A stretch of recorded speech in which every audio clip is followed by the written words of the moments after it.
Berjumpa lagi dengan Albarak. Kita lanjutkan cerita kelahiran kembali Dewa Abadi tanpa nama. Jangan lupa share, like, komen, dan subscribe. Kelahiran kembali Dewa Abadi tanpa nama bab 1311 buruh.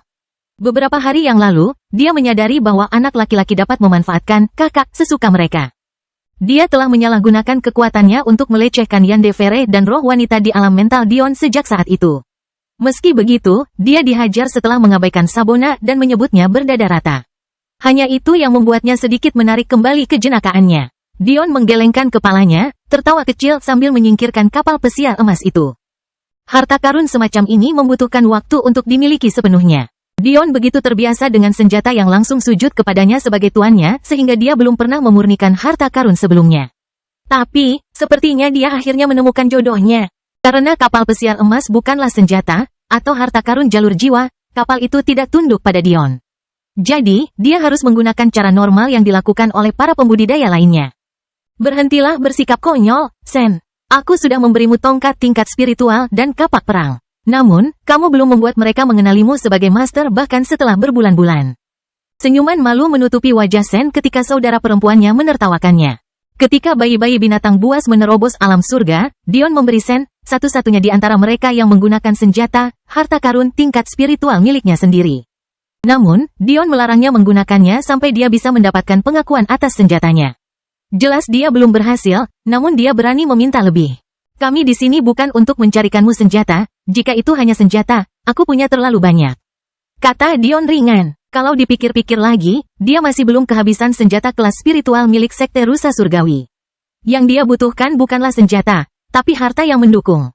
Kakak, bisakah kamu mengambilkan api itu untukku? Cher, yang menemukan cara untuk duduk di bahu Dion, bertanya. Oh, apa manfaatnya bagimu? Setelah menyerap darah harimau iblis Sudodao, saya merasakan jantung pembantai saya berevolusi. Saya bisa menjadi lebih kuat dengan membunuh dan menelan api khusus sekarang. Saya pikir itu adalah properti khusus dari api biru harimau iblis. Dion berpikir sejenak sebelum mengangguk. Baiklah, tapi api ini adalah api Dao yang sangat kuat, kamu belum siap untuk menyerapnya. Aku akan mengumpulkannya untukmu, tapi kamu harus memulai dengan api surgawi terlebih dahulu. Hanya serap api yang berperingkat lebih tinggi setelah kamu sedang bersiap memasuki alam Dao. Cher tersenyum cerah sebelum mengangguk. Dan bagaimana dengan kalian berdua? Dion tidak dapat memberikan hadiah apapun kepada Cher, Bibi, dan Linlin atas terobosan mereka karena kebutuhan mereka lebih rumit daripada kebutuhan Sen. Jadi, dia pikir dia akan menggunakan kesempatan ini untuk menebus kesalahan mereka. Saya ingin staf itu, Bibi menunjuk dengan penuh semangat. Meskipun Dion memiliki banyak staf yang mampu memperkuat kekuatan jiwa, mereka yang mampu memperkuat jalur energi lebih jarang. Bagi Bibi yang sedang berusaha menjadi master sihir, ini sangatlah penting baginya. Sementara staf jiwa dibuat dengan kristal khusus, staf sihir dibuat dengan kayu tua yang telah bertahan selama banyak zaman. Staf yang Bibi tunjuk adalah harta karun tertinggi tingkat pertama yang dibangun dengan willow kuno. Baik itu pohon dedalu petir, pohon dedalu kuno, atau pohon spiritual jenis dedalu lainnya, semuanya memiliki sifat budidaya yang sama dengan energi di sekitar mereka. Topeng Dion dibuat dengan lightning willow yang berevolusi dengan lightning kesengsaraan. Staf willow kuno yang Bibi inginkan kemungkinan besar akan matang di atas vena spiritual alami, menyebabkan pohon berevolusi dan membentuk meridian dan jalur meridiannya sendiri. Itu adalah impian setiap guru sihir. Bagus, kalau begitu aku akan mengambilkannya untukmu. Dan bagaimana denganmu, Linlin? Dion tahu bahwa Linlin saat ini membutuhkan aura kuno untuk dikembangkan. Tetapi dia tidak kekurangan objek dengan ini, terutama jika Anda mempertimbangkan harta karunnya di 33 surga. Jadi, dia berpikir Linlin mungkin menginginkan sesuatu yang lain. Mata hitam besar Linlin berkedip menawan saat dia mengamati langit. Pada akhirnya, matanya tertuju pada perisai besar yang dibangun dengan 81 bagian heksagonal yang disatukan untuk membentuk perisai segi 6 besar yang hampir tembus cahaya. Di matanya, itu sangat indah, berkilau dengan perak dan kristal. Harta karun ini sebenarnya adalah kelas tertinggi ketiga. Yang itu, Dion mengangguk, memperhatikan harta karun itu. Menyaksikan Dion berinteraksi dengan teman-teman binatang buasnya, Yandere dan Sabona mau tidak mau merasakan emosi yang aneh. Sulit untuk mencocokkan citra Dion dengan kesombongannya yang mendominasi. Apakah mereka benar-benar orang yang sama? Pada saat yang sama, Sen merajuk di sudut, mencoba menangis, tetapi tidak menemukan air mata untuk melakukannya. Baiklah, baiklah. Aku akan memberimu baju besi yang bagus. Tapi, aku akan membelikanmu semua baju besi. Saat ini, aku tidak akan merasa tenang kecuali kalian semua terlindungi dengan baik. Seperti ini, siklus tanpa akhir dimulai dari Dion yang benar-benar menguras staminanya sambil mengumpulkan harta karun yang luar biasa. Akhirnya, dia fokus pada sebuah buku yang melayang lebih jauh dari kapal pesiar emasnya. Tidak hanya berisi musik yang kuat yang tidak dapat ditandingi oleh Dion, tetapi juga berisi perubahan-perubahan penciptaan yang kuat. Ini akan sempurna untuk Madeline, jauh dari dunia mistik api emas. Bahkan ketika Dion mengumpulkan harta demi harta karun dan para jenius yang terjebak di luar berjuang hidup mereka melawan boneka lapis baja perak dan emas. Jenis bencana yang berbeda terjadi di Solren Quadrant. Bagi semua orang, ini adalah peristiwa yang membahagiakan, tetapi bagi Ellie yang kehilangan akal sehatnya, dan Delia, yang berteriak kesakitan, itu adalah mimpi buruk yang sangat mengerikan. Rengekan Delia yang menyakitkan terkadang meledak menjadi kemarahan seolah-olah dia dibuat marah oleh surga karena telah membuatnya begitu kesakitan. Dia adalah seorang ahli alam surgawi yang perkasa, namun dia merasa seolah-olah seekor lalat dapat menjatuhkannya pada saat ini. Di sisinya, Ava dan Wakil Komandan Kaeda berdiri. Kaeda adalah wakil komandan yang sama yang membantu merawat Dion setelah dia diracun sebelum turnamen dunia bertahun-tahun yang lalu. Kekuatan jiwanya luar biasa, begitu pula kemampuan medisnya. Dia menjadi salah satu kandidat yang lebih baik untuk membantu Delia melalui persalinan yang tidak normal. Kelahiran kembali Dewa Abadi tanpa nama bab 1312 tidak ada. Saat itu, Mia dan Bella bergegas masuk ke kamar dengan terengah-engah. Yang satu memegang setumpuk handuk hangat, sementara yang lain membawa seember air. Mereka semua memutuskan bahwa persalinan harus dilakukan di baskom berisi air, namun Kaeda bersikeras agar air diganti setiap beberapa menit. Ini karena mereka mengandalkan tanaman spiritual dari dunia mistis Sage Iblis untuk meningkatkan kemampuan penyembuhannya. Cekungannya juga tidak normal. Ri telah memberikan pelindung yang terbuat dari sebagian busur suci, menjadikannya bak mandi termahal di dunia persilatan. Setelah beberapa hari menempa, Clara mampu memadukan sifat pelindungnya dengan berbagai mineral Grandmaster yang mampu menampung esensi kehidupan. Meski begitu, prosesnya masih sangat menyakitkan. Kaeda dengan cepat menggunakan pemahamannya tentang kehendak air untuk mengosongkan baskom berisi cairan berlumuran darah sebelum menggunakan air yang dibawakan Mia untuk mengisinya kembali. Mereka semua menghela nafas lega saat jeritan Delia mereda menjadi rintihan sekali lagi. Bella menyerahkan handuk hangat kepada Kaeda sebelum keluar bersama saudara kembarnya. Mereka tidak punya tempat di sana, hanya saja mereka ingin membuat diri mereka merasa berguna. Sayangnya, Dion begitu sibuk dengan kemunculan kembali Amporae sehingga dia tidak hanya melupakan Baldric dan Hela, tetapi dia juga lupa tentang janjinya untuk menunjukkan dunia kepada Mia dan Bella. Mereka dapat merasakan kondisi mereka semakin memburuk dari hari ke hari dan sudah sulit untuk hanya berdiri, namun mereka tidak mengeluh sedikit pun. Beberapa tahun terakhir ini mereka telah menjalani kehidupan dengan baik, tak perlu meredam suasana ceria dengan permasalahan mereka. Kedua saudari itu tersenyum penuh pengertian satu sama lain ketika mereka melihat Ellie yang berkeringat bersandar di dinding lorong. Mereka tahu bahwa setiap kali dia mendengar jeritan Delia, dia sendiri seolah-olah kesakitan. Tidak apa-apa, kakak Ellie. Kakak Delia sangat kuat. Mia tersenyum ringan sambil menepuk pundak Ellie. Ellie tersadar dari dunianya sendiri, memandang kedua kakak beradik itu dengan kasihan. Aku bersumpah akan mencarikan obat untuk menyembuhkan kalian berdua. Entah kenapa, tapi dia merasa sangat protektif terhadap kedua gadis ini, dia hampir menganggap mereka sebagai putri angkatnya sendiri. Sebenarnya, penderitaan mereka serupa dengan penderitaannya. Apa yang paling ingin dilakukan Ellie di dunia ini adalah berkultivasi agar ia dapat melindungi istri, anak, dan teman-temannya, namun ia dikutuk karena tidak pernah melakukannya. Adapun kedua gadis muda ini, bukankah mereka mirip? Suatu kekuatan tak dikenal telah mengutuk mereka dan sekarang mereka mungkin hanya mempunyai waktu hidup kurang dari 5 tahun. Faktanya, Ellie merasa egois jika membandingkan dirinya dengan mereka. Setidaknya dia bisa hidup di sisi orang-orang yang dia cintai, tapi keduanya tidak akan pernah diizinkan menjalani kehidupan seperti itu. Dia tahu dari cara mereka berusaha menjaga jarak dari semua orang bahwa mereka juga memahami hal ini. Bukan karena mereka iri pada mereka, tapi hati mereka begitu murni sehingga mereka tidak ingin orang lain berduka atas kematian mereka. Mata kedua saudara perempuan itu berair mendengar kata-kata ini, mereka ingin berbicara tetapi mereka merasa kesulitan. Ellie tidak pernah menjanjikan hal ini kepada mereka sebelumnya karena dia benar-benar tidak percaya dia bisa menemukan solusi. Tapi, setelah dia melakukannya, kedua saudara perempuan itu percaya bahwa dia akan mencoba yang terbaik. Di dunia persilatan, siapa yang mungkin menjadi pilihan yang lebih baik daripada seorang pemuda yang tampaknya mampu menciptakan tanaman spiritual apapun? Kakak, kita, Bella memulai. Tapi, sebelum dia bisa menyelesaikannya, Sol Planet berguncang saat ratapan bayi laki-laki yang baru lahir mengguncang fondasinya. Ellie tiba-tiba berdiri, matanya bersinar terang saat dia meregangkan tubuhnya hingga setinggi lebih dari 7 kaki. Anaknya, dia lahir. Dia bergegas maju, meraih tangan halus Bella dan Mia dan dia bergegas menyusuri lorong. Tapi, seumur hidupnya dia tidak pernah berharap tidak bisa melihat anaknya. Pada saat itu, dua pemuda acuh tak acuh tiba-tiba muncul entah dari mana. Sepertinya kecepatan mereka tidak begitu cepat sehingga mata mereka tidak bisa mengimbanginya, dan mereka juga tidak terlihat berjalan melintasi angkasa. Faktanya, Mia dan Bella tidak bisa merasakan sedikit pun kultivasi atau tekanan dari kedua pemuda ini. Melihat, pemuda berjubah hitam itu berbicara. Bukankah aku sudah memberitahumu bahwa yang harus kita lakukan hanyalah menunggu? Pada akhirnya, saudara laki-laki kita yang baru lahir akan memiliki seorang anak yang tanda-tanda keberuntungannya saat lahir akan mengarahkan kita langsung ke sini. Jangan membujukku dengan omong kosong malasmu. Jika bukan karena kamu, kita bisa menangkapnya 10, bahkan 20 atau 30 tahun yang lalu. Jika kamu tidak tutup mulut, aku pasti akan melaporkan semuanya dari 40 tahun terakhir hingga yang tak bercela. Seorang pemuda berjubah merah membalas, menamparkan pemuda yang berbicara pertama di belakang kepala.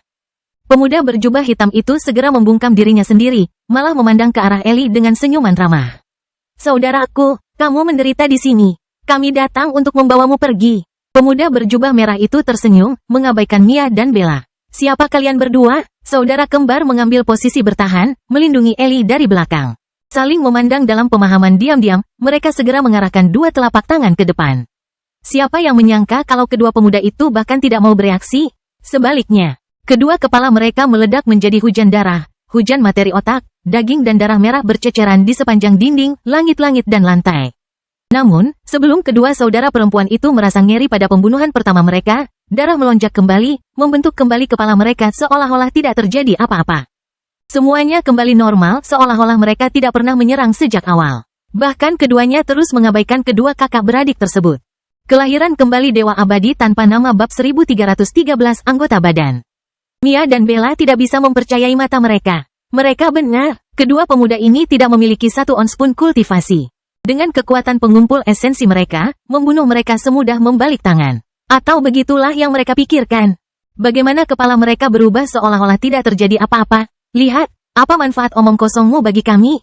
Pemuda berjubah merah itu memarahi.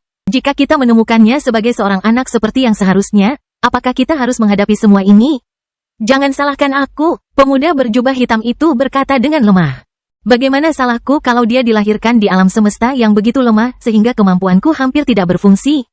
Bagaimana aku bisa memanipulasi energi spasial jika hampir tidak ada energi untuk dibicarakan? Katakan padaku, sebaliknya, kenapa kamu tidak menjadi lebih berguna? Ya, jelas pemuda berjubah hitam itu sudah muak. Mereka tampak seperti dua individu dengan status yang sama. Namun pemuda berjubah merah itu berbicara seolah dia lebih unggul. Siapapun pasti akan marah dengan hal seperti itu. Aku tahu siapa kalian berdua.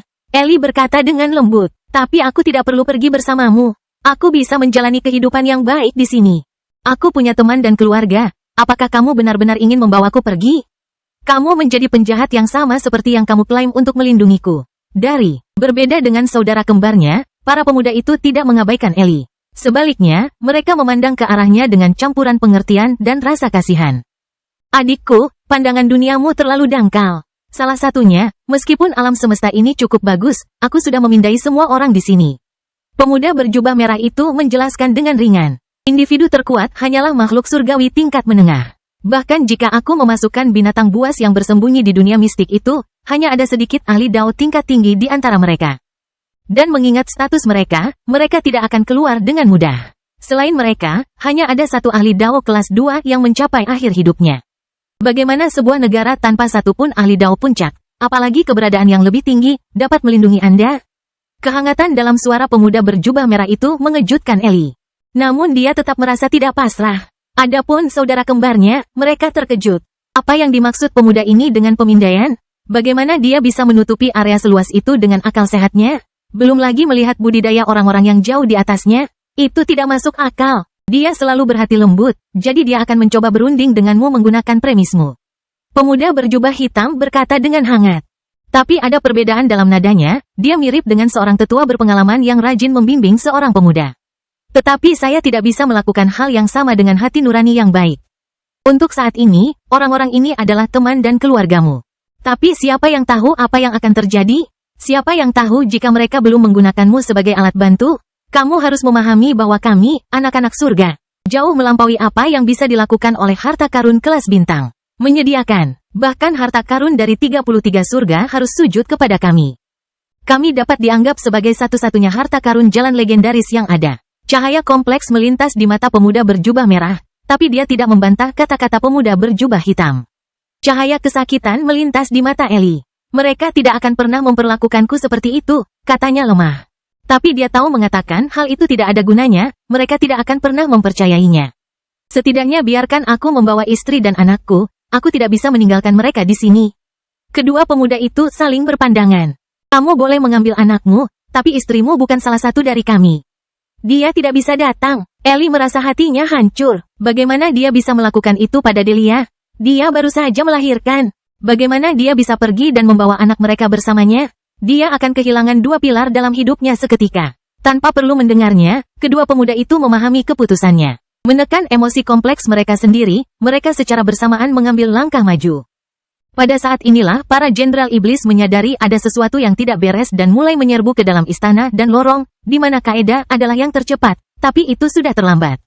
Kamu tidak bisa membawa pergi kakak Ellie. Kedua saudara perempuan itu mencoba melancarkan serangan lagi, tapi sia-sia. Mereka tiba-tiba merasakan energi spasial yang mematikan beredar di sekitar mereka. Jika mereka maju selangkah saja, mereka akan kehilangan nyawa.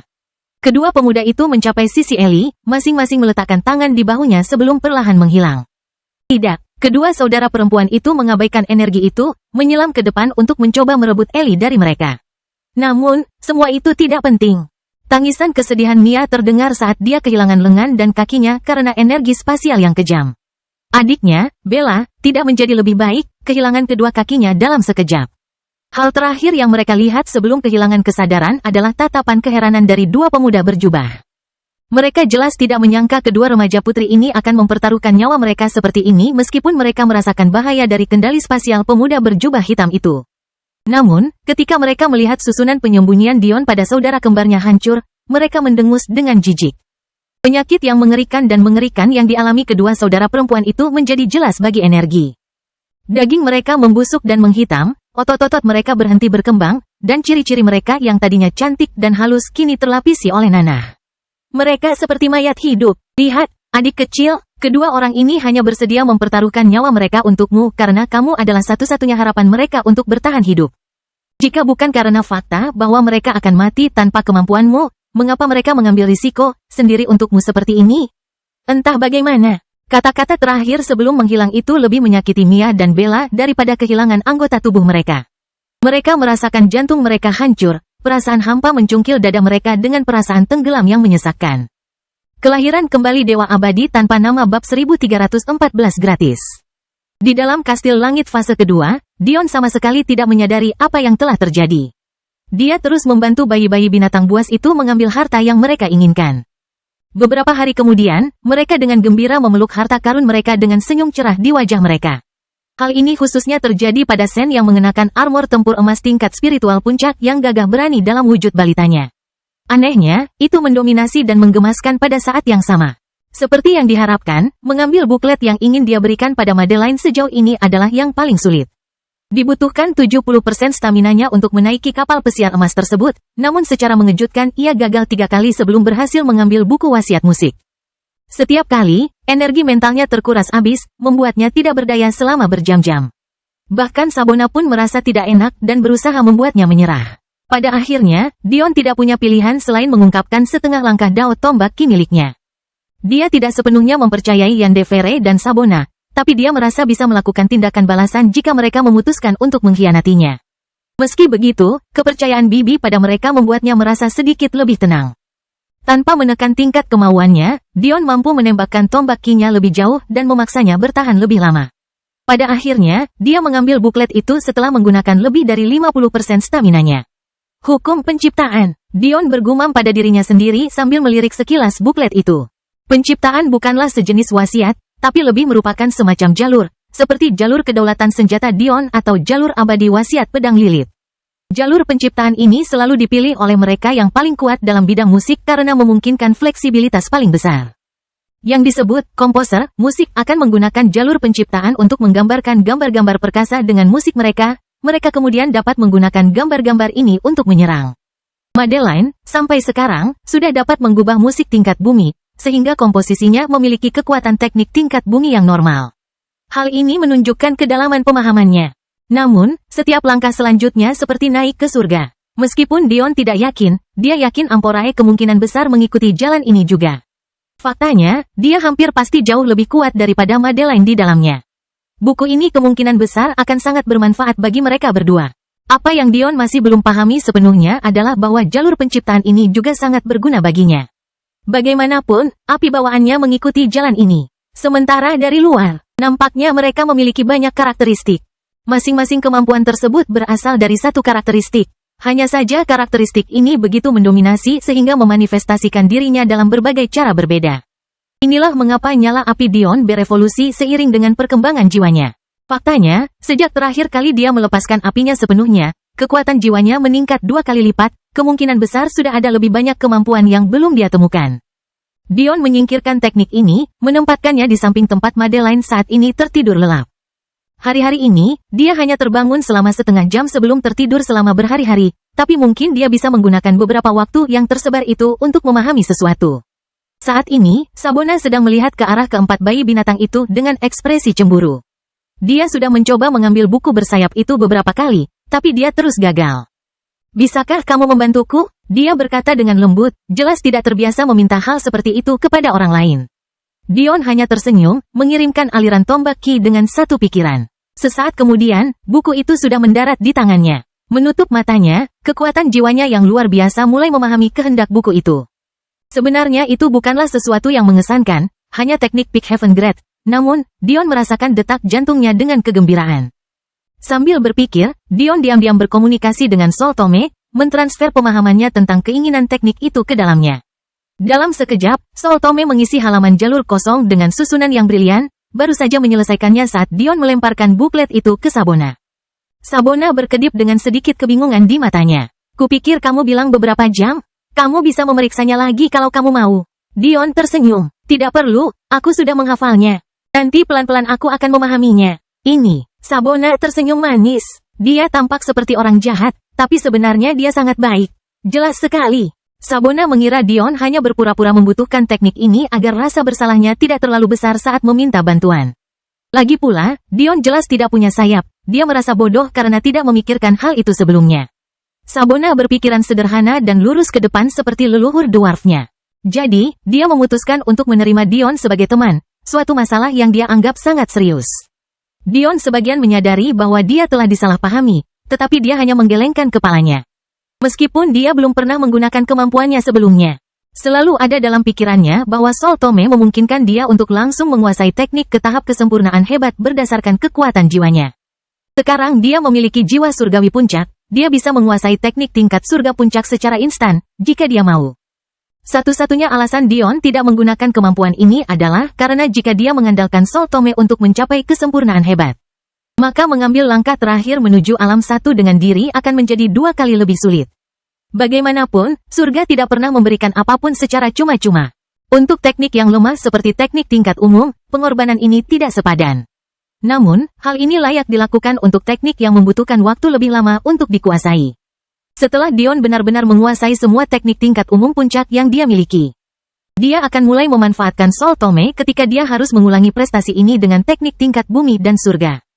Pada saat itu, dia akan menikmati kekuatan sebenarnya dari harta karun dari 33 surga. Kelahiran kembali Dewa Abadi tanpa nama bab 1315 kekuatan. Dion duduk bermeditasi, memulihkan kekuatannya sambil membiarkan Yandevere mengambil harta karun kedua yang dia incar. Tampaknya itu adalah cambuk, yang aneh mengingat Dion tahu Yandevere menggunakan pedang dengan instingnya. Namun, dia tidak mempermasalahkannya, karena mereka menggunakan waktu ini untuk menunggunya. Ini adalah saat yang tepat bagi bayi-bayi binatang buas untuk menyesuaikan diri dengan harta baru mereka dan baginya untuk merenungkan teknik tingkat puncak surga Silent Wings. Meskipun dia bisa memahami tekniknya secara instan menggunakan Sol Tome, Dion tidak melakukannya. Dia tidak mengambil teknik ini karena dia ingin menggunakannya, melainkan dia ingin mendapatkan wawasan darinya. Ini sebenarnya adalah teknik puncak tingkat surga? Suara gembira Sabona hampir membuyarkan konsentrasinya. Mendengar kandidat wakil dari kuadran peringkat keempat menjadi bersemangat tentang teknik kelas surga membuat Dion menyadari betapa diberkatinya dia. Bukan karena sekte Flaming Lily tidak memiliki teknik tingkat surga, karena mereka memilikinya. Masalahnya adalah jumlahnya sangat langka. Seluruh sekte tidak akan memiliki lebih dari selusin teknik tingkat surga, hanya 2 di antaranya yang merupakan tingkat puncak surga, dan mereka hanya memiliki 1 teknik tingkat dewa yang tidak. Sekte Golden Crow lebih baik karena mereka mengklaim peringkat pertama di antara 4 sekte mereka. Namun, bahkan mereka hanya memiliki 2 teknik tingkat dewa rendah yang lengkap dan mungkin 2 lusin teknik tingkat surga. Hal semacam ini menempatkan kekuatan sekte rusa langit dalam perspektifnya. Dion memiliki pilihan teknik yang hampir tak ada habisnya untuk dipilih dan itu sepenuhnya karena nenek moyang sektenya. Hal ini membuat Dion bertekad lebih keras untuk membayar kembali bantuan mereka dengan pantas. Sambil menggelengkan kepalanya, Dion kembali ke keadaan tanpa pamrihnya, tetapi reaksinya membuat Yandere dan Sabona semakin yakin bahwa klan asalnya tidak terduga. Jadi begitulah adanya. Setelah setengah jam, Dion memahami apa yang tidak dia mengerti. Berbeda dengan Sabona yang sayapnya buatan, sayap Dion asli. Meski bisa muncul dan menghilang, secara fungsional mereka adalah bagian dari tubuhnya. Karena itu, sayapnya memiliki jalur meridiannya sendiri, jalur meridian yang selama ini dia abaikan sepenuhnya. Ini bukan sepenuhnya salah Dion. Ketika dia pertama kali terbiasa dengan sayapnya, dia didorong ke dalam situasi di mana penanaman energinya tiba-tiba tersegel. Lebih buruk lagi, bahkan sebelum itu, bakat pengembangan energi Dion sangat buruk. Dia sudah hampir tidak bisa merasakan jalur meridian dalam tubuh normalnya, apalagi jalur dalam embel-embel baru yang tidak biasa dia lakukan. Dengan semua hal ini berpuncak menjadi satu, Dion akhirnya mengandalkan otot-otot di punggungnya untuk menggerakkan sayapnya. Ini efektif karena berhasil, tetapi membatasi potensi kemampuannya menjadi kurang dari 1%. Sayap Dion tidak hanya memiliki jalur meridian yang dia abaikan. Mereka juga memiliki jalur pembuluh darah yang jarang dia sirkulasikan. Pencerahan tiba-tiba datang pada Dion. Dia hampir tidak bisa menahan diri untuk tidak membiarkan sayapnya segera muncul. Kita harus memahami bahwa jalur meridian dan meridian bukanlah hal yang sama. Jadi, hanya karena sayap Dion memiliki jalur meridian baru, bukan berarti dia tiba-tiba memperoleh lebih banyak meridian. Sebaliknya, penambahan jalur meridian ini berarti bahwa Dion secara logis dapat menyimpan lebih banyak energi ketika sayapnya muncul. Namun, mengingat Dion memiliki dunia batinnya, energi tambahan ini hampir dapat diabaikan. Yang membuat Dion lebih bersemangat adalah kenyataan bahwa jalur meridian baru ini mewakili lingkaran sihir yang tidak dapat dibuat oleh manusia normal. Kita harus ingat bahwa master sihir menggunakan pola yang ditemukan di jalur meridian untuk memancarkan pemahaman dan mengeluarkan sihir yang kuat. Namun, Dion tidak hanya memperoleh 9 meridian tambahan dari pil suci bela diri, sayapnya sekarang memberinya kemampuan untuk memahami sihir terbatas pada malaikat. Ini belum semuanya. Dengan jalur meridiannya datanglah pembuluh darah tambahan. Bukankah pembuluh darah inilah yang diandalkan oleh para ahli Vena rahasia? Ini berarti Dion dapat menggunakan dirinya sebagai subjek ujian dan menyusun Beastome for Angels. Pola Vena rahasia yang tersembunyi dan kuat seperti apa yang menjadi rahasia di balik kekuatan ras. Darah Dion mendidih hanya dengan memikirkannya. Tingkat wawasan dan kekuatan yang dia peroleh di dunia mistik yang satu ini mirip dengan berkah seumur hidup. Dion merasa bahwa meskipun dia tidak pernah menemukan harta karun lain sebelum kematiannya, dia tidak berhak merasa tidak puas. Yang harus saya lakukan untuk memaksimalkan kecepatan sayap saya adalah menyebarkan pemahaman yang saya miliki tentang teknik bergerak di sepanjang jalur meridian sayap saya. Jika aku berhasil memahami jalur Demon Sage dan memadukan energi dan tubuh, peningkatan kecepatan dari sayapku akan berada pada level yang sama sekali berbeda. Menurut perhitungan Dion, setiap tambahan sepasang sayap dapat meningkatkan kecepatannya sebesar 50%. Dan, ini adalah efek bertumpuk. Artinya, peningkatan kecepatannya dari sepasang sayap kedua tidak didasarkan pada kecepatan dasarnya, melainkan kecepatannya dengan sepasang sayap pertamanya. Jika kecepatan Dion adalah 100 km per jam tanpa sayap, itu akan menjadi 150 km per jam dengan satu pasang, 225 km per jam dengan dua pasang, dan pada saat ia mencapai sepasang sayap keempat, kecepatannya akan lebih dari 500 km per jam. Catatan penulis, kecepatan Dion lebih dari 100 km per jam pada titik cerita ini. Ini hanyalah contoh yang mudah digunakan untuk membuat segalanya berjalan lebih lancar untuk menyederhanakan masalah rumit. 4 pasang sayap Dion meningkatkan kecepatannya hanya 5 kali lipat dari batas normalnya. Tidak disangka dia telah menyia-nyiakan begitu banyak potensi itu. Seandainya Dion memahami hal ini sebelumnya, dia tidak akan membutuhkan topeng petir Willow untuk menyelamatkannya hari itu, dia akan menghindari avatar pisau itu dengan kekuatannya sendiri. Kelahiran kembali Dewa Abadi tanpa nama bab 1316 tidak memadai. Sekitar 1 hari kemudian, Dion dan 2 murid sekte Flaming Lily mendengar gangguan di pintu pertama. Sayangnya bagi para jenius di luar, tampaknya upaya pertama mereka berakhir dengan kegagalan. Sepertinya kita harus maju sekarang dan mengambil kunci untuk fase ketiga. Tiba-tiba Dion berkata, jika kita menunggu lebih lama lagi, kita akan menghadapi lebih banyak persaingan. Yandere, yang akhirnya mendapatkan cambuknya, mengangguk. Sekarang mereka semua berada dalam kondisi puncak, yang terbaik adalah mereka bergerak cepat. Segera, kelompok 7 orang itu berjalan menuju pintu di sisi lain platform marmer. Setelah membukanya, mereka disambut dengan tangga menanjak yang sepertinya terus menanjak. Dion menganggap ini mengingatkan pada fase pertama. Faktanya, itu menuju ke ruang singgasana dengan langit-langit setinggi beberapa puluh meter, dilapisi dengan pilar-pilar besar dan patung-patung lapis baja seperti sebelumnya. Satu-satunya perbedaan adalah bahwa alih-alih mengenakan baju besi perak, semua ksatria ini mengenakan baju besi hitam dengan nyala api perak yang keluar dari bagian atas helm mereka. Di singgasana, duduk seorang wali yang berpakaian serupa, namun auranya lebih mengesankan. Bukan hanya nyala apinya yang berwarna emas, armor hitamnya memiliki aksen emas ini, membuatnya tampak seperti seluruh tubuhnya mengeluarkan api. Ini pertama kalinya aku melihat cara yang lucu untuk memasuki kastil langitku. Sebuah suara bariton yang dalam mengguncang ruangan. Meskipun aku bukan penggemar trik, aku tidak bisa mengatakan bahwa kamu telah melanggar aturan apapun. Namun, kamu akan segera mengetahui mengapa bekerja dengan orang lain adalah hal yang terbaik bagimu. Tidak ada yang namanya kematian, jenius, dan juga tidak ada jalan pintas dalam berkultivasi. Anda telah gagal memahami kedua konsep ini, dan Anda bahkan memiliki keberanian untuk mencuri dari Sang Pencipta. Saya harus mengatakan, Anda cukup berani, sungguh berani. Mata Dion menyipit. Dia merasakan tekanan yang jauh lebih besar dari wali ini daripada yang dia rasakan dari merah dan hijau. Bahkan, beban di dadanya bahkan lebih berat dibandingkan saat ia berhasil lolos dari serangan boneka Sudodao tersebut. Tidak mungkin penjaga ini lebih kuat dari boneka lapis baja emas, bukan? Sayangnya, indera Dion terlalu tajam untuk melakukan kesalahan seperti itu. Karena dia memikirkannya, itu benar. Sudah lama sekali aku tidak berusaha sekuat tenaga. Dion bergumam pada dirinya sendiri pelan.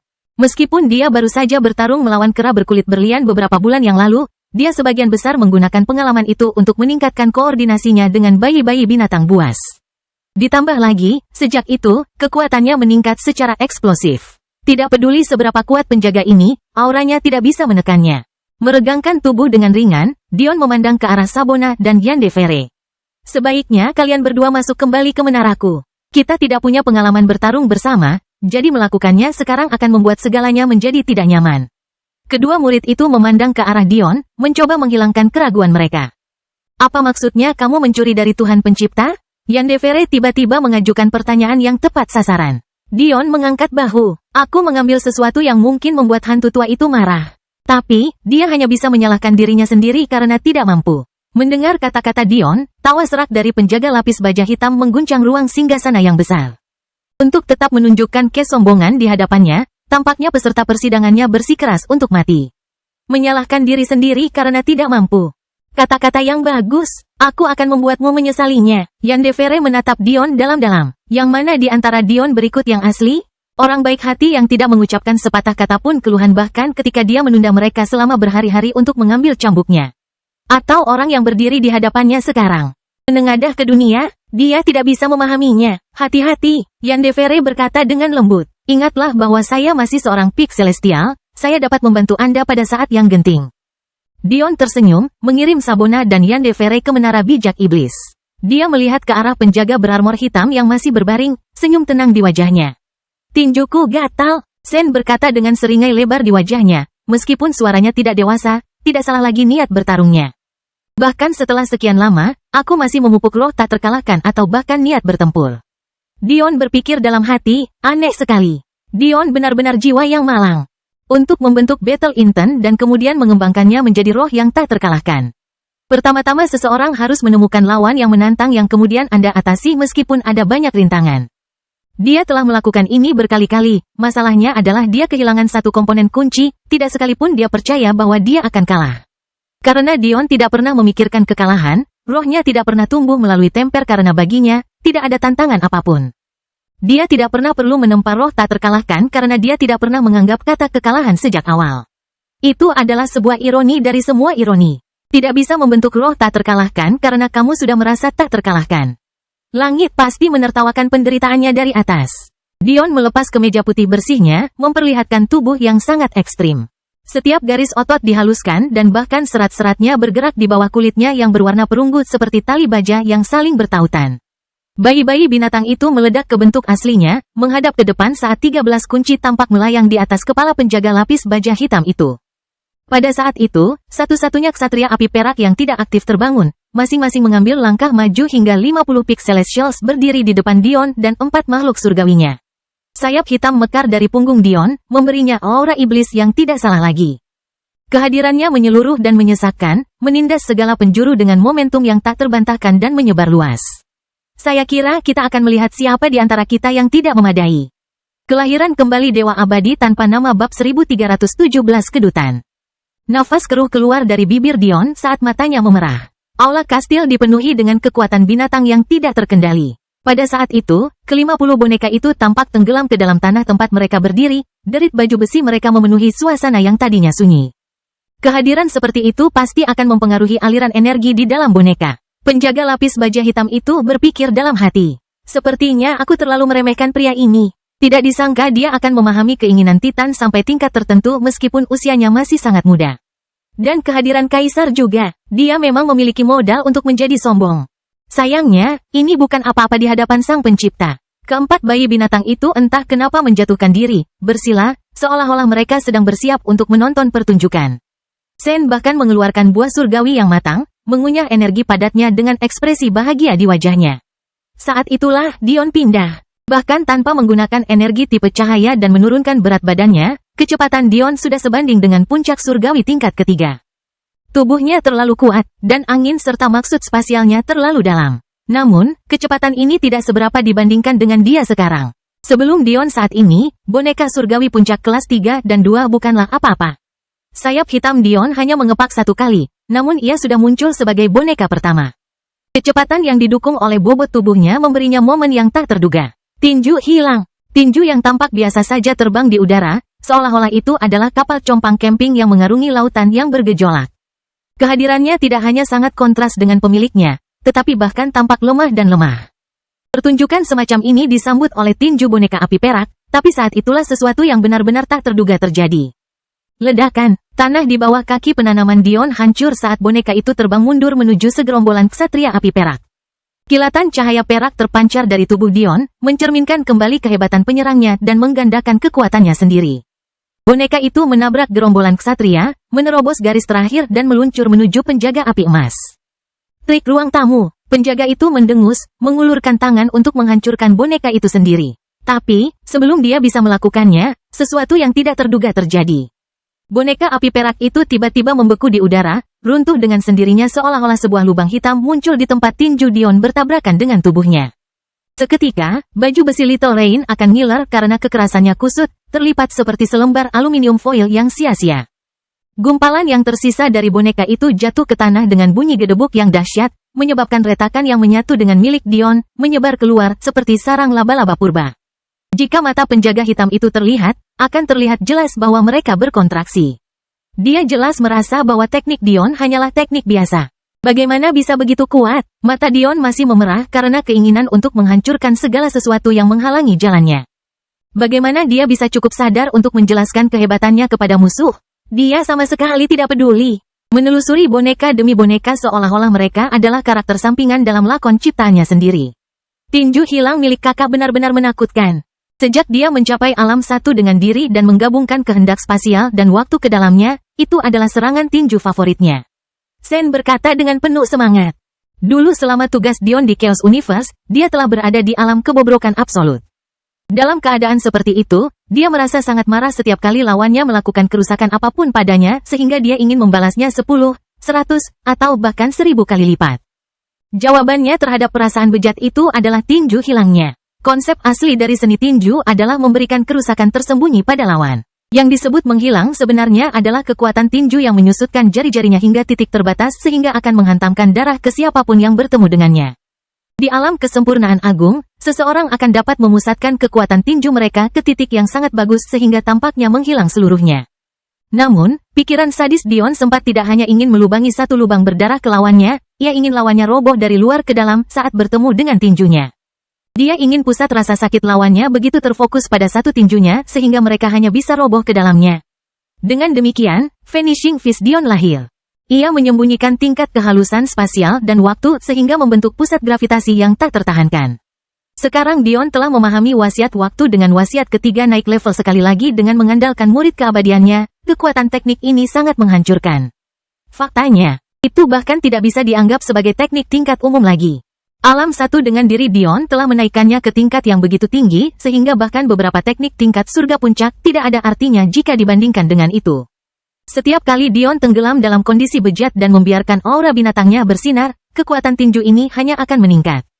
Boneka-boneka itu hanya bisa roboh satu demi satu saat tatapan menghina di mata Dion semakin tajam. Tak disangka prajurit tiruan yang lemah itu berani berdiri di hadapannya. Dia sepertinya tidak menyadari bahwa apalagi kelas 3. Boneka-boneka ini hampir tidak bisa mengeluarkan kekuatan prajurit kelas 4 di bawah kehadirannya. Dalam waktu kurang dari 10 menit, Dion yang tidak puas berdiri di tengah 50 potongan logam. Sungguh mengecewakan, Dion mengerutkan kening. Dia pikir dia akhirnya akan berusaha sekuat tenaga. Namun dia disambut dengan hasil yang tidak memuaskan. Dia hanya bisa menoleh ke arah penjaga berarmor hitam itu, berencana menguji batas kekuatannya melawannya. Jika bukan karena helmnya, penjaga itu akan mencemooh niat bertarung Dion.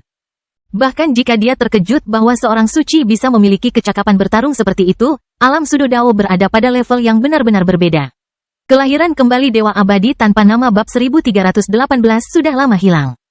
Dia bahkan tidak perlu berdiri dari singgasananya untuk menghancurkan ke-50 boneka itu, dia juga tidak perlu menggunakan kehadirannya untuk melumpuhkan mereka. Tiba-tiba, sebelum Dion bisa bergerak, perasaan keilahiannya bergerak-gerak. Cih, desah Dion, tidak puas. Tampaknya para jenius lainnya telah berhasil pada upaya kedua mereka. Dia bahkan bisa merasakan bahwa yang terkuat di antara mereka sama sekali mengabaikan harta karun itu dan berlari menuju pintu kedua. Kemungkinan besar mereka memahami bahwa kunci menuju fase ketiga itu terbatas. Tawa para penjaga memenuhi telinga Dion. Dia merasa lucu bahwa setelah begitu banyak hal, Dion dimasukkan ke dalam situasi seperti itu. Segera, para jenius itu akan datang ke sini dan mempertimbangkan kehebatan mereka, akan sulit bagi Dion untuk mengambil satu kunci pun di tengah begitu banyak puncak surgawi. Berbeda dengan boneka, sebagian besar jenius ini memiliki perlindungan terhadap kehadiran. Dan, bahkan bagi mereka yang kurang beruntung yang tidak melakukannya, Dion paling banyak dapat menurunkan kecakapan bertarung mereka sebanyak 1 atau 2 perintah, hanya yang terlemah yang akan turun ke kelas 2. Dion tahu bahwa dia masih harus berusaha untuk mengalahkan manusia surgawi kelas 2. Itu tidak membutuhkan banyak usaha, tetapi jika dikalikan 10 atau 20, dia harus mengeluarkan banyak keringat. Ini bahkan tidak termasuk mereka yang tetap tidak terpengaruh oleh kehadirannya atau akan tetap berada di kelas 1 meskipun terpengaruh. Dion tahu dia harus berusaha sekuat tenaga untuk mengalahkan makhluk surgawi kelas 1. Lalu ada Dewa Emas. Jika dia masih berada di tingkat surgawi menengah, Dion yakin bisa mengalahkannya dalam beberapa gerakan. Namun, jika dia meningkat seperti orang lain dan memasuki alam surgawi yang tinggi, Dion harus berjuang melawannya juga. Dion menghela nafas lagi. Sungguh memusingkan. Sepertinya aku tidak bisa mendapatkan pertarungan yang kuinginkan. Tawa serak sang penjaga terus berlanjut. Jangan khawatir. Kamu akan menghadapi semua pertarungan yang bisa kamu lakukan. Dion menyeringai. Ciptaan bodoh seperti itu hanya bisa dibentuk oleh Tuhan pencipta yang sama bodohnya. Tak disangka kau bodoh sekali. Apa katamu? Dion tidak repot-repot menjawab, sambil berpikir. Little Rain yang bersemangat muncul, bentuk miniatur Dionnya berkedip-kedip dengan cahaya ilusi saat dia melihat sekeliling dengan gembira. Ikat saja dia selama beberapa detik, Little Rain, setelah itu, semua 50 ini untukmu. Benarkah? Benarkah, Meham? Dion mengangguk. Ekspresi penjaga itu berubah di bawah pelindungnya, tapi sudah terlambat. Ribuan rantai kristal bergerak ke arahnya, jumlahnya sangat banyak sehingga mustahil untuk dihindari. Pada akhirnya, bahkan api emas yang berada di atas kepalanya menjadi tersembunyi dari pandangan karena terbungkus dalam kepompong rantai. Dion tersenyum ringan, melompat dari tempatnya dan mengambil 13 kunci. Dia berpikir untuk meninggalkan salah satu dari mereka untuk memaksa musuhnya bertarung satu sama lain, tapi dia memutuskan untuk tidak melakukannya. Setelah dikurangi waktu yang terbuang dari jangka waktu 1 tahun antar fase, masih ada 6 bulan lagi hingga fase ketiga dimulai. Dengan begitu banyak waktu, mereka pasti punya terlalu banyak waktu untuk pulih. Ada sesuatu yang mencurigakan terjadi dengan murid Golden Crow. Dia merasa bahwa mereka berada di atas hukum dunia ini karena suatu alasan. Jadi, Dion tidak percaya trik sederhana seperti itu akan berhasil melawan mereka. Sebaliknya, dia lebih suka memiliki segalanya di telapak tangannya. Dia akan bermain dengan mereka sampai mati jika perlu. Sambil berpikir, Dion, Little Rain, dan bayi-bayi binatang buas menghilang ke dalam menara yang telah menyusut ke ukuran terkecilnya. Bahkan seorang ahli Dao akan kesulitan menemukannya. Dion terkekeh saat melihat penjaga hitam itu menghancurkan singgasananya dengan marah. "Kamu sudah mendapatkan kuncinya?" Sebuah suara bertanya terdengar di belakang Dion. Sebelumnya, Dion sengaja menurunkan perisai di menara agar Yandere dan Sabona tidak bisa melihat apa yang terjadi di luar. Jadi, ketika Dion muncul di hadapan mereka kurang dari setengah jam setelah dia mengirim mereka, mereka terkejut. Dion menyeringai, membiarkan 2 kunci melayang ke masing-masing kunci. Ini, Sabona dan Yandere terdiam. Bagian terburuknya adalah Dion tidak mengalami satu luka pun, selain tubuhnya yang bertelanjang dada berkilau dengan sedikit keringat. Tidak ada yang mengatakan dia baru saja menjalani pertarungan yang intens. Pada awalnya, mereka mengira dia mengandalkan bayi-bayi binatang buas. Tetapi ketika mereka melihat mereka berempat dalam bentuk balita dengan gembira mengunyah makanan ringan yang membuat hati mereka sakit, mereka hanya akan membuang gagasan itu. "Baiklah," Dion bertepuk tangan. "Waktu untuk pergi." Menara Demon Sage diam-diam terbang di atas kepala para jenius yang berlari ke ruang singgasana. Pada saat mereka menyadari apa yang telah terjadi dan raungan marah mengguncang kastil, Dion sudah lama pergi. Lama setelah Dion pergi, para jenius berdiri di aula kastil dengan ekspresi jelek di wajah mereka.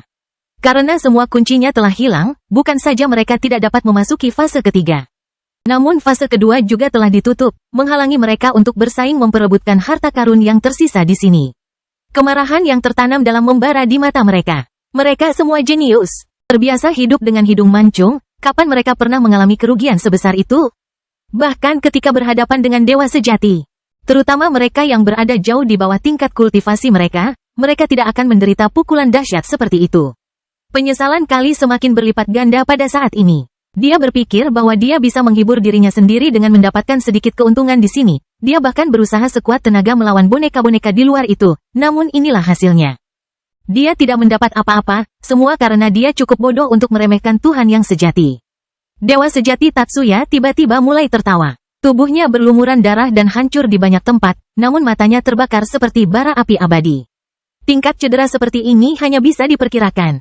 Meskipun mereka adalah dewa sejati, mereka memang harus bertarung melawan boneka Sudodao. Tapi, tidak disangka mereka tidak akan mendapat apa-apa. Sial bagi mereka, penjaga lapis baja hitam itu terpaksa hibernasi hanya beberapa detik setelah Dion mengambil kunci terakhir, jadi tidak ada dari mereka yang memahami kehebatan yang dimilikinya. Ditambah lagi, luka yang diderita Aula akibat pertempuran telah sembuh. Mereka semua percaya bahwa Dion baru saja masuk, mengambil kunci, lalu pergi. Ini hanya membuat mereka semakin marah. "Bagus, bagus," Dewa Goldin bergumam pada dirinya sendiri, aura jahat dan mengerikan terpancar darinya ketika api yang melapisi rambut emasnya berkedip-kedip dengan liar. Dia telah dipercayakan dengan misi yang sangat penting, tapi dia tidak menyangka akan gagal total. Sovereign Flame bukanlah peringkat pertama dalam kekuatan ofensif, juga bukan api alkimia magis, tapi memiliki nilai yang tak terbayangkan. Sederhananya, jika Dewa Emas mengetahui bahwa dunia mistik ini akan terbuka di masa hidupnya, bahkan dalam menghadapi potensinya yang semakin menyusut, dia tidak akan pernah menerobos ke alam celestial sebelum mendapatkan tangannya. Kelahiran kembali Dewa Abadi tanpa nama bab 1319 tunggu. Bulan-bulan berlalu dengan kecepatan yang membutakan. Yah, mereka melakukannya untuk Dion. Bagi para jenius lainnya, pikiran mereka sangat lambat. Beberapa hanya ingin kejadian ini cepat dan segera berakhir. Lagi pula, mustahil menemukan harta karun lagi di tanah dengan begitu banyak monster Sudodao berkeliaran, dan mereka sudah kalah di fase kedua. Banyak yang hanya bisa menyerah dan puas dengan keuntungan yang mereka peroleh saat bersembunyi. Untuk kelompok lain, mayoritas kecil, mereka sudah mulai mencari kastil fase ketiga. Mereka tidak peduli apa yang harus mereka lakukan, mereka akan memaksa Dewa Sejati Sacharo untuk mengeluarkan kunci yang diambilnya. Namun, Dion tidak mau peduli. Selama 4 bulan pertama, dia hanya fokus menstabilkan budidayanya. Memanfaatkan konstitusi cermin peraknya, dia mengeraskan dan meningkatkan kepadatan energinya. Pada akhirnya, karena tambahan 9 meridiannya, ia memiliki energi 20 kali lebih besar daripada yang dimiliki oleh Santa Puncak biasa lainnya, bahkan jika meridian tersebut memenuhi meridian ke-108 mereka. Tentu saja, ini tidak termasuk dunia batinnya. Pada akhir bulan keempat itu, Dion merasa bisa masuk ke alam surga kapanpun dia mau, tapi dia tidak melakukannya. Ada sesuatu yang mengganggu pikirannya, memberitahunya bahwa ini belum waktunya. Setiap kali dia berpikir untuk menerobos, dia merasakan rasa gatal yang tak tertahankan di matanya. Setelah ini terjadi berulang kali, dia mulai mengaitkannya dengan murid keabadiannya. Mungkinkah garis karma yang dia lihat saat diaktifkan membimbingnya menuju jalan yang lebih baik? Dion tidak tahu bahwa ini bahkan bukan setengah cerita. Konstitusi keseimbangan keabadiannya mungkin telah didorong ke tingkat dunia lain karena dia menumpuk 3 dari mereka. Namun dia tidak berada pada titik untuk bisa melihat semuanya. Hal-hal ini terikat kembali pada Evangeline dengan cara yang tidak bisa dia pahami. Setelah membuang gagasan untuk menerobos mungkin untuk yang kesekian kalinya, Dion hanya bisa menghela nafas pada dirinya sendiri. Bagaimana mungkin dia tidak tahu bahwa para jenius lain kemungkinan besar sedang merencanakan untuk melawannya sekarang? Jika dia berhasil menerobos, mereka bahkan tidak akan bisa menyentuh keliman pakaiannya. Mungkin hanya dewa sejati dari puncak alam surgawi tengah, tahap surgawi ke-6 yang dapat memberi Dion persaingan pada saat itu. Mengingat Titus dan Falkor masih berada di alam surga yang lebih rendah, mereka tidak akan menjadi masalah. Namun, pada saat yang genting ini, muncul hambatan mental dalam ide terobosan tersebut. Meskipun Dion tidak mengetahui hal ini sekarang karena dia mengeluh pada dirinya sendiri tanpa henti, dia akan diberkati melebihi keyakinan atas keputusan yang dia buat selama hari-hari ini. Saat bulan kelima dimulai, Dion akhirnya fokus menyempurnakan Golden Year. Saat itulah dia mengetahui bahwa dia telah meremehkan harta karun kelas tertinggi ini sekali lagi. Dia mengira akan memakan waktu berhari-hari untuk memperbaikinya, tetapi, tanpa diduga, dia membutuhkan waktu sebulan penuh. Dia bertanya-tanya bagaimana Clara menyempurnakan kubah kelas tertinggi yang dia berikan padanya, tapi yang dia tidak tahu adalah bahwa Clara belum menyempurnakannya sepenuhnya. Faktanya, mustahil bagi seorang Saint untuk menyempurnakan harta karun tingkat tertinggi. Hanya Dion yang mampu melakukan hal seperti itu. Pada akhirnya, dia merasa kehabisan energi dan tertidur lelap. Ketika dia bangun, dia menemukan bahwa setengah dari bulan ke-6 telah berlalu. Tapi, dia terkejut saat mendapati dirinya sedikit ngiler di pangkuan Madeline. Madeline terkikik ringan. Kamu akhirnya bangun. Melihat istri yang telah dia khawatirkan selama bertahun-tahun akan bangun dan bersemangat tinggi, Dion tidak bisa menahan diri untuk tidak mendorong dirinya sendiri dan meraih pinggulnya. Tunggu, kata Madeline dengan nada mengejek, saat bibir Dion mencium lehernya, Yandere dan Sabona akan mendengar. Dion menyeringai, dengan sengaja tidak memasang susunan penyembunyian, biarkan mereka mendengarnya. Segera, menara di Mensage dipenuhi dengan suara erangan menyenangkan, erangan Liliana, dan rona samar di telinga orang yang tidak bersalah. Dion menghirup aroma surgawi Madeline. Tanpa mempedulikan citranya, dia dengan kuat meletakkan kepalanya di antara gundukan lembutnya, melingkarkan lengannya di sekitar tubuhnya, dan tersenyum dengan senyuman puas. Pria dewasa bertingkah seperti anak kecil, sungguh menyedihkan. Dengus menghina Liliana datang dari benak Dion. Tampaknya kemampuan menghinanya meroket dalam beberapa bulan terakhir. Setelah menggunakan Dion sebagai subjek ujian, dia lulus dari sekolah, bajingan, dan jahat. Sejujurnya, dia tidak sepenuhnya salah. Dion memainkan peran sebagai seorang anak kecil saat ini. Lengan dan kakinya melingkari tubuh telanjang Madeline seperti beruang koala yang tumbuh besar bahkan saat dia menggunakan dadanya sebagai bantal. Bahkan, Madeline bahkan mengelus rambut pendeknya yang berwarna coklat keemasan seolah sedang membujuk bayi. Namun, Dion sepertinya tidak mempedulikan perkataan Liliana. Dia berada di surga surgawi yang jarang dia nikmati. Madeline menghela nafas, senyum manis di wajahnya. Kamu benar-benar membuatku malu sekarang di depan kakak muda dan kakak senior, bagaimana aku bisa menghadapi mereka di masa depan? Dion menyeringai, dengan bangga. Istri seorang Sacharo tidak boleh menampilkan karakter lain. Mendengar kata-kata tersebut, senyum Madeline semakin manis. Tampaknya ada cahaya tak berujung yang berkilauan di sekelilingnya tak terkendali. Jelas sekali bahwa disposisi dewinya telah berkembang ke tingkat yang baru. Apa pendapatmu tentang buku teknik? Tiba-tiba Dion bertanya. Itu sangat mendalam, kata Madeline lembut. Itu bukanlah teknik yang sebenarnya, tapi berisi beberapa dunia kecil yang memproyeksikan gambar begitu nyata sehingga saya hampir tidak dapat memahaminya. Saya merasa buku ini lebih berharga daripada teknik tingkat mistik. Alam kecil adalah dunia yang penciptaannya terlalu terbatas untuk dianggap sebagai dunia mistik. Domain sejati, yang hanya bisa dipahami oleh ahli formasi Dao, akan dikategorikan sebagai ranah kecil. Namun, domain semu yang dipahami oleh makhluk angkasa tidak termasuk dalam kategorisasi ini. Setiap halaman berisi gambar baru, lanjut Madeline, jika seseorang merenungkannya dalam jangka waktu yang lama, dimungkinkan untuk mendengar melodi yang mendalam. Dion mengangkat alisnya. Lalu kenapa kamu tidak mengkategorikannya sebagai sebuah teknik? Kelahiran kembali Dewa Abadi tanpa nama bab 1320 teh. Dia menganggap kata-kata Madeline agak membingungkan, terutama karena dia tidak membaca sendiri bukunya. Dari penjelasan istrinya, setiap halaman merupakan hasil karya komposer yang ahli. Semakin besar pemahaman seseorang terhadap gambar-gambar tersebut, semakin keras musiknya dan semakin banyak pula yang dapat Anda pahami dan mainkan. Jika semuanya dijelaskan seperti ini, bukankah ini buku teknik yang setiap halamannya merupakan teknik baru? Madeline tersenyum, memahami kebingungan Dion. Saya punya perasaan bahwa alasan Anda merasa musik akan muncul dari buku ini adalah karena Anda berusaha keras untuk mencarikan saya harta yang berguna. Anda memikirkan tentang musik, dan dengan demikian Anda merasakan musik akan. Anda memahaminya meskipun faktanya aku telah mendapatkan persetujuan Amethyst, istrimu ini masih sangat menyukai musik. Jari-jari halus Madeline menelusuri rambut Dion, ketenangan yang damai menyelimuti dirinya. Apa yang membuat Dion dan dia pertama kali terikat? Bukankah itu kehendak musik? Pertama kali Dion bertemu Madeline. Dia memainkan lagu yang indah untuk meringankan rasa sakit yang ditimbulkan oleh konstitusinya. Pada pertemuan inilah Dion memberi Madeline bunga aurora yang terhubung dengan jiwanya. Faktanya, meski bunga itu kehilangan warnanya setelah Dion diserang oleh ki kematian di dalam air mancur emas Akademi Fokus, Madeline masih menyimpan tempatnya di sudut cincin spasialnya. Inilah keajaiban buku ini. Ia mampu merasakan keinginan pengamatnya dan mencipta berdasarkan keinginan tersebut. Saat aku tidak berusaha meningkatkan kemauan musikku, namun apiku yang berusaha, gambarannya berubah, dan tiba-tiba aku melihat lautan api dan terik matahari. Faktanya, apiku akan mencapai tingkat niat ke-9 beberapa hari yang lalu. Namun, pada saat yang sama, seseorang yang belum menyentuh jalur penciptaan hanya akan merasa bahwa buku ini adalah buku biasa yang melampaui keyakinan. Alis Dion berkerut. Jika buku ini seperti yang dijelaskan Madeline, nilainya tidak terbayangkan. Bahkan batu misterius pun tidak akan cukup untuk membelinya. Saat itulah Dion mengerti mengapa Demon Sage mengatakan bahwa beberapa barang tidak bisa dibeli dengan uang dan hanya bisa ditukar dengan. Tapi, kapan saya menyentuh jalur penciptaan? Dion berpikir keras. Sejauh yang dia sadari, semua jalur kehendaknya mengikuti satu jalur, jalur kedaulatan. Dia tidak pernah menyimpang darinya sejak dia memahaminya berkat Guari dan ibunya. Namun meski demikian, Dion percaya pada analisis Madeline. Bukannya dia tidak menganggap istrinya mungkin salah, tapi jika istrinya merasa ragu dengan analisisnya, dia akan mengatakan demikian. Faktanya dia tidak bermaksud bahwa dia 100% percaya diri.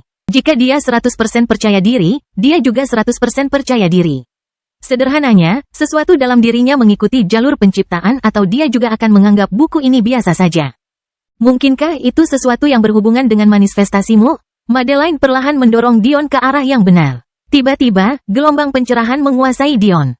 Manifestasinya, dia telah meratapi karena tidak mampu meningkatkan kekuatannya lagi. Tapi bukankah dia memiliki daun teh nafas tanpa pamrih surga? Manifestasinya, selain roh humanoidnya yang mendominasi, dia memiliki 6 lingkaran cahaya. Pagoda senjatanya, matanya yang melihat segalanya, mahkota kedaulatannya, petir surgawinya, nyala api kekacauannya, dan nyala kemurniannya. Siapa di antara mereka yang mengikuti jalur penciptaan? Dion tidak bisa tidak bertanya-tanya. Bagaimana jika mereka semua melakukannya? Di dalam kamar tidur utama menara Demon Sage, seseorang dapat menemukan gambar seorang pria tidur telanjang dengan istrinya tidak terlihat. Namun, gambaran yang dilihat Dion sangat berbeda. Setelah mengirimkan proyeksi dirinya ke dunia batinnya, dia duduk dengan nyaman bersama Madeline di pangkuannya sambil dengan hati-hati menyiapkan daun teh nafas tanpa pamrih surga. Meskipun dia sendiri tidak bisa memasuki dunia batinnya secara fisik, dia adalah dewa di sini. Membuat klon tanpa akhir semudah memikirkannya. Entah itu cuaca atau bahkan kelembutan tanah, dia mengendalikan semuanya. Faktanya, kendali ini meroket setelah dia memakan pil Martial Saint. Madeline menyandarkan kepalanya di bahu Dion, mengenakan gaun sutra pendek tipis yang tidak meninggalkan imajinasi. Dia melihat Dion menyiapkan teh dengan ekspresi tertarik di wajahnya. Di mana kamu belajar dao teh? Dia bertanya dengan rasa ingin tahu. Dion tersenyum. Saya belum akan menyebutnya dao, tapi karakter Evangeline yang saya bicarakan dengan Anda sebelumnya mengikuti jalan ini dengan sangat panjang. Saya mengambil beberapa trik darinya, tapi saya yakin dia ingin membunuh padaku jika dia melihat bagaimana aku merusak daun teh ini sekarang. Madeline terkikik. Ah, maksudmu pemerkosamu. Wajah Dion memerah, tapi kulitnya menebal karena batuk. Ketika dia memberitahu istrinya apa yang terjadi, tidak ingin menyembunyikan apapun dari mereka. Siapa yang tahu bahwa Clara akan mulai tertawa tak terkendali tentang bagaimana dia diperkosa saat kencan. Sejak kapan hal seperti itu menjadi bahan tertawaan? Sekarang Madeline yang polos itu mulai mengolok-oloknya juga. Apakah tidak ada keadilan di dunia ini? Namun kecupan lembut bibir Madeline ke pipinya membuatnya merasa lebih baik. Aku akan memberi pelajaran pada wanita itu suatu hari nanti. Dion berkata dengan gigi sedikit terkatup. Pertama, aku harus naik ke lantai 3 menara Demon Sage. Dion merasa sudah bisa menaklukkan lantai 2, tetapi lantai ketiga masih berada di luar jangkauannya saat ini. Dia curiga dia harus mencapai berat setidaknya 500 juta jin sebelum dia dapat menjalani uji coba dengan percaya diri. Saat dia berbicara, tangannya tidak pernah berhenti. Meskipun dao tehnya tidak murni dan kikuk, dia memanfaatkan kekuatan jiwanya untuk secara paksa membatasi kebocoran spiritualitas. Pada saat dia selesai, tehnya akan setara dengan 60% pil murni, yang cukup untuk kebutuhannya saat ini. Sayangnya, meski menjadi dewa di sini, masih belum sampai pada titik memanipulasi daun teh kelas planet ini sesuka hati. Jadi, dia hanya bisa menerima ini. Cerita bersambung. Jangan lupa share, like, komen, dan subscribe, agar tidak ketinggalan cerita selanjutnya.